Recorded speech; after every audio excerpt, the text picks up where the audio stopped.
আসসালামু আলাইকুম। এটা হচ্ছে আমাদের পুকুর আর এটা হচ্ছে আমাদের এই বিল, যেখানে পানি এখন সীমা অতিক্রম করে গেছে। এই যে দেখেন চারিদিকে পানি।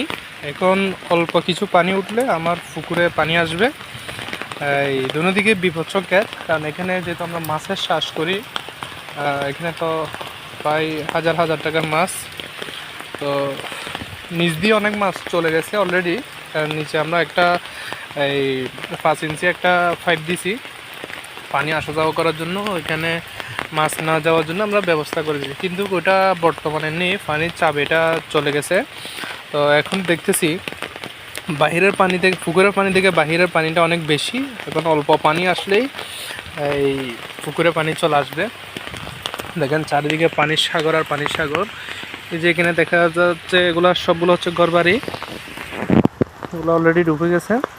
দেখেন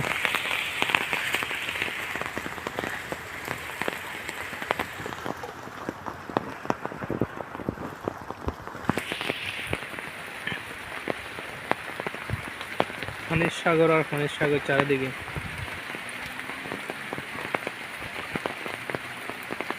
এখানে যদি আপনাদেরকে দেখাই, এদিকে চারদিকে সবগুলো পানি।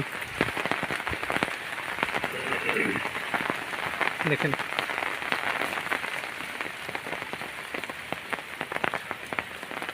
পানির সাগর কাকে বলে। দেখেন এখানে অনেক মানুষ চলাফেরা করতে পারতেছে না রাস্তা দিয়ে।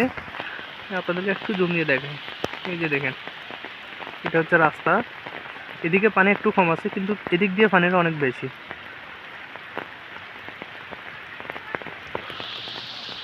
তারপর এটা একটা মাছের প্রজেক্ট, অলরেডি এটা বেশি গেছে।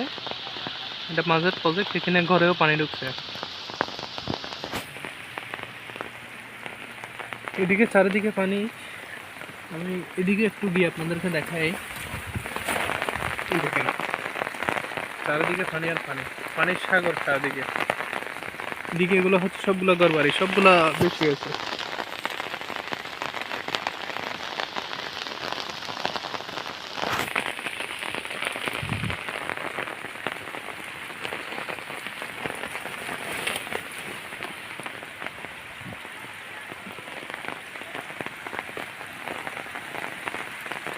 এখন এখন যে এখানে পানি আছে এটা আমার দুঃখ না, দুঃখ হচ্ছে যে এখানে আমরা যে মাছের চাষ করছি, আমরা এখনো পর্যন্ত আমরা মাছ ধরি নাই।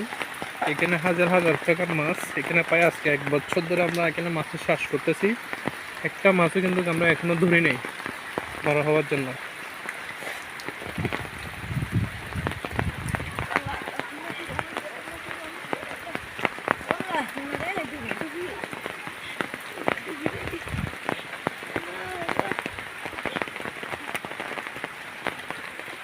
আমি জানি না কইতে জানা